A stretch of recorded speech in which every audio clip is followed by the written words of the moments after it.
तस् नमो तस् भगवतो अरहतो सम्मा सम्बुद्धस्स नमो तस् भगवतो अरहतो सम्मा सम्बुद्धस्स। साधु साधु साधु।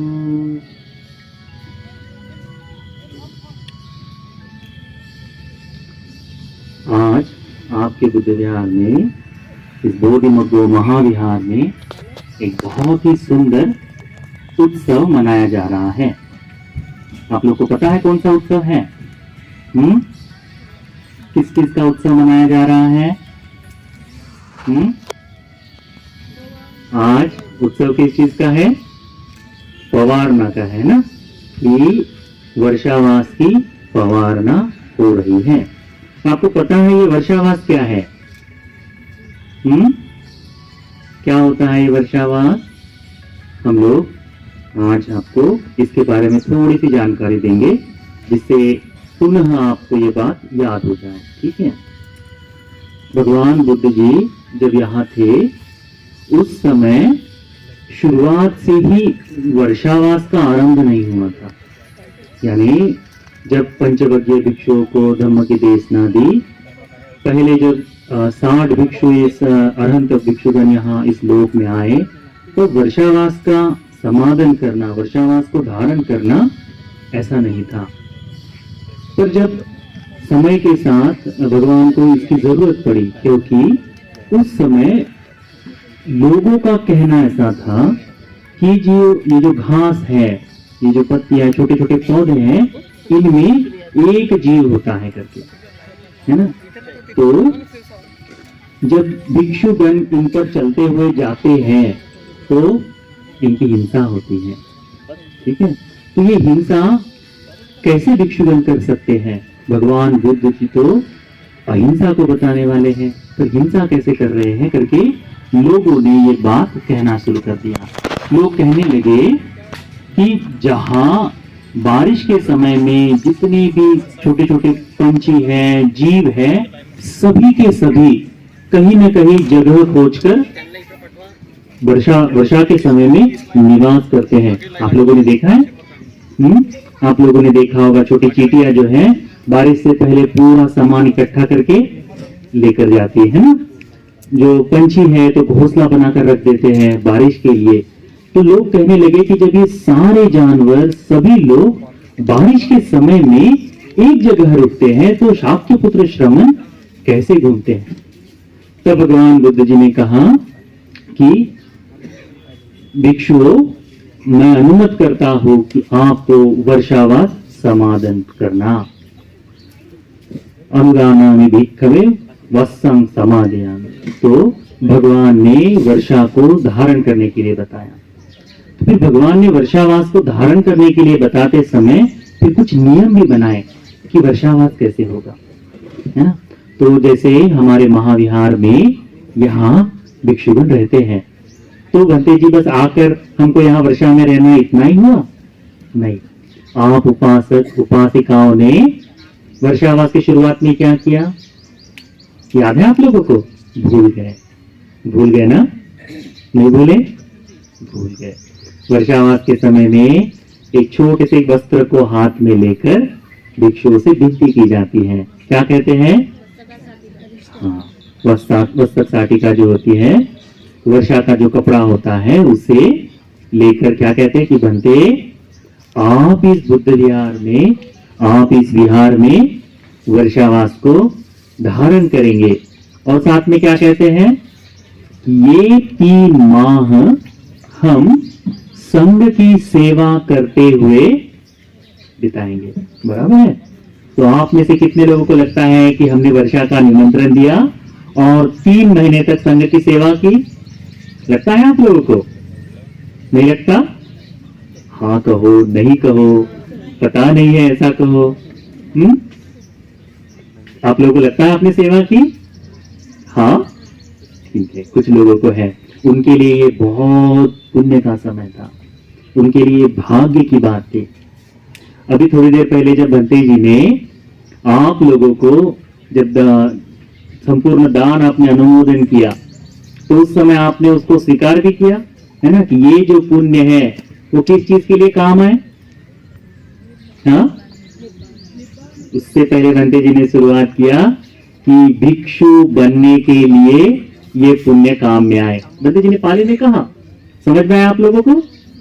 नहीं, पुण्य का अनुमोदन किया है आप लोगों ने। तो भंते जी ने कहा कि हमने जो इतना पुण्य किया है ये मुझे संसार में भिक्षु बनने के लिए मदद करे, भिक्षुनिया बनने के लिए मदद करे। तो आप लोगों में से कितने लोग तैयार है कि मैं भिक्षु बनना चाहता हूँ, भिक्षु जी बनना चाहता हूँ?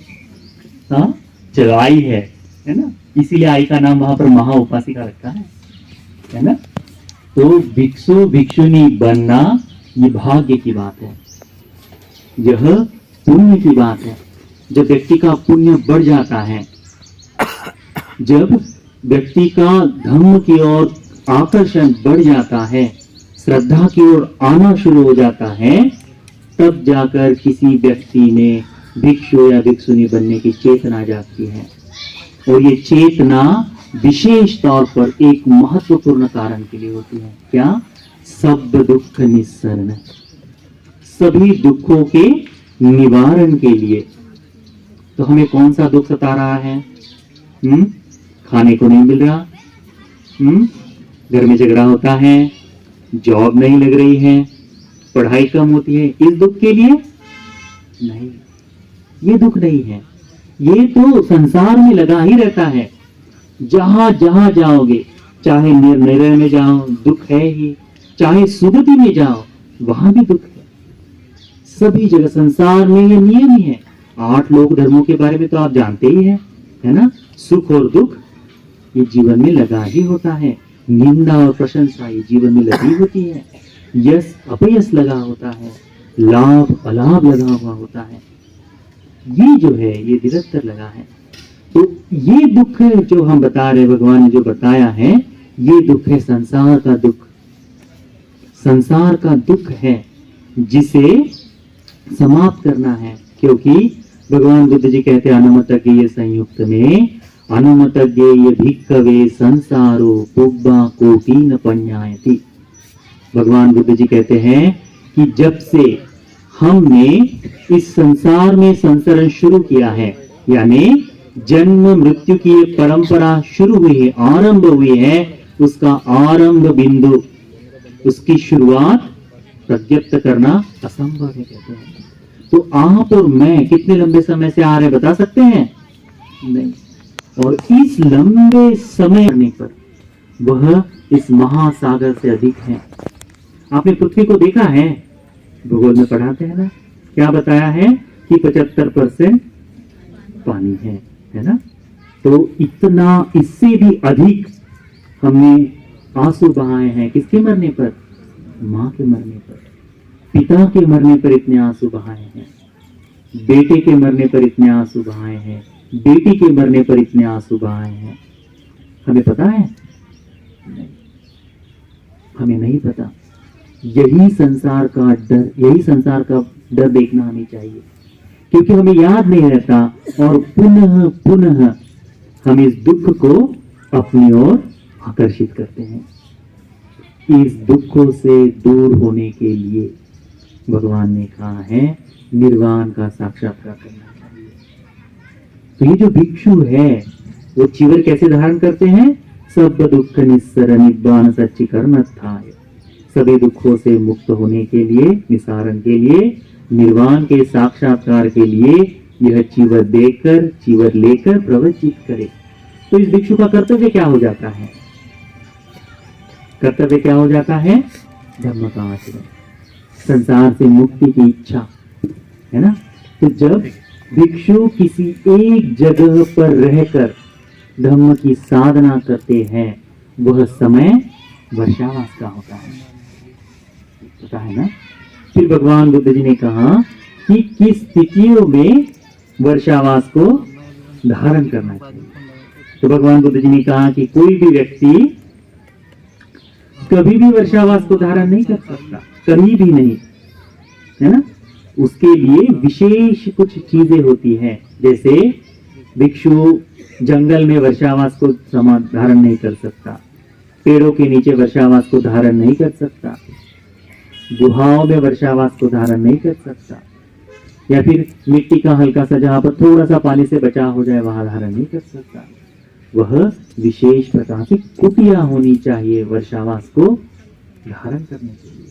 फिर भगवान ने भिक्षुओं को अनुमति दी है कि यदि यह चीजें नहीं है तो भिक्षु वर्षावास का समय छोड़कर जा सकता है, उसे इसका दोष नहीं होगा। ठीक है, आप लोगों ने शायद सुना हो, नहीं सुना हो, मैं उसको पुनः आपके लिए दोहरा देता हूं। क्या है, भगवान ने कहा कि भिक्षु ने वो जगह छोड़ देनी चाहिए जहां पर जानवरों से खतरा हो, जहां पर हिंसक पशु आ जाते हो, शेर आता हो, भेड़िया आता हो, आदि जीव आते हो जो हिंसा करते हो, ऐसी जगह पर यदि भिक्षु वर्षावास कर रहा है तो उसे छोड़ने के लिए कहा है। ठीक है, सुना, समझ में आया? चलो, दूसरी बात है, भगवान ने कहा जहां चोर आते हैं, जहां चोरों का निरंतर निवास होता है, वो जगह भगवान ने कहा भिक्षुओं ने वर्षावास के समय में भी छोड़ देना उचित है, उसे आपत्ति नहीं है। जहां पर सांप होते हैं, सांप सरीसृपों से जहां दिक्कत होती है, ऐसी जगह को भगवान ने वर्षावास के समय में छोड़ देने के लिए बताया है।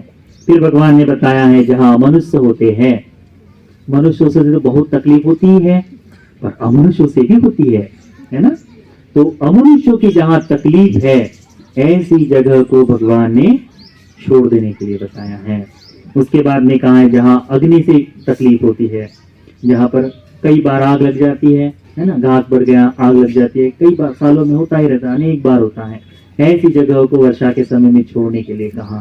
फिर भगवान ने कहा जहां बाढ़ का पानी आता है, जहां बाढ़ आ जाती है, ऐसी जगह को छोड़ने के लिए बताया है। फिर भगवान ने कहा कि जहां खाना नहीं मिलता, यहाँ उपासकों की बात आती है। उपासक जब आराधना करते तो क्या कहते हैं कि भंते इस वस्सान साटिका को लो, वर्षा के वस्त्र को लो और यहाँ वर्षावास करो, हम आपकी 4 प्रत्ययों से सेवा करेंगे। कौन से 4 प्रत्यय? भोजन यानी पिंडपात, सेनासन तो कुटिया तैयार कर दी है, उसके बाद में चीवर, उसके बाद में गिलान पच्चय यानी औषध बीमारी के लिए। आप लोगों में से कितने लोग आए बंते जी को पूछने के लिए कि बंते वर्षावास में से इन 4 में से कौन सी चीज चाहिए? कितने लोग आए? चलो माता जी है, और आना चाहिए।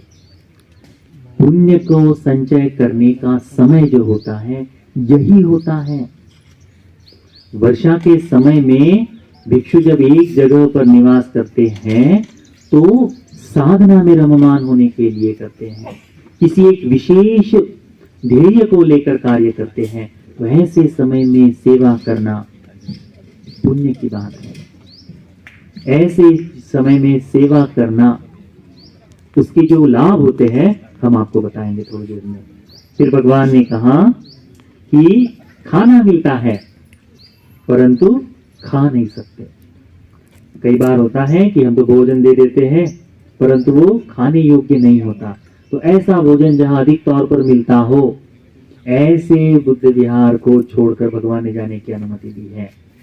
उसके बाद में भगवान ने कहा है खाना अच्छा मिलता है, बहुत टेस्टी खाना मिलता है, घी लगाया हुआ है ना, मीठा आदि जितनी है पंच पकवानों से युक्त खाना मिलता है, पर खाने के बाद भिक्षु की तबीयत खराब हो जाती है। ऐसे जगह को छोड़कर जाने के लिए भगवान ने कहा है। उसके बाद में कहा है कि फिर है संघ के लिए, यदि किसी बुद्ध विहार में, यदि किसी विहार में 4 से अधिक भिक्षु रह रहे हैं तो संघ संपूर्ण है। ऐसे संघ में यदि उससे भी अधिक है तो संघ में भेद होने की स्थिति आ जाए, संघ में बंटवारा हो जाए किसी चीज को, तो ये होने से पहले बुद्ध विहार छोड़कर चले जाए, वर्षावास नहीं टूटता करके बताया। फिर भगवान ने कहा है कि यदि कोई दूसरे बुद्ध विहार में कहीं दूसरी जगह पर भिक्षु संघ है और वहां संघ हो रहा है, तो यहां से जाकर यदि वो वहां धर्म की बात कहे और संघ रुक जाए तो भंते जी को जाने के लिए कहां है। मैं भी देख लूं आप लोग क्या देख रहे हैं।